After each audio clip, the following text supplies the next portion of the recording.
என் சண்டை நடக்குதுதான், அது நடக்கும்டி. நீ நானும் சாகுற வரைக்கும் நடக்கும். அதுக்கு லவ் இல்லன்னு ஆயிருமா? இங்க பாருவாணி, கோபத்துல பேசுறதெல்லாம் வாயோட போயிடும். ஆனா மனசளவுல நீ இல்லாம ஒரு நாள் கூட எனக்கு போகாது.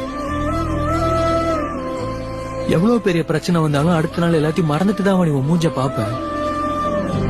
நீ எப்படி அப்படியே வேணான்னு முடிவு பண்ணிட்ட? அவ்வளவுதானா? ஆகாஷ், நான் சந்தோஷமாவே இல்லடா. நீ இங்க இருந்து போயிடு. எனக்கு ஒரு பார்க்க வேணாம். போனா எங்கடி போவேன்?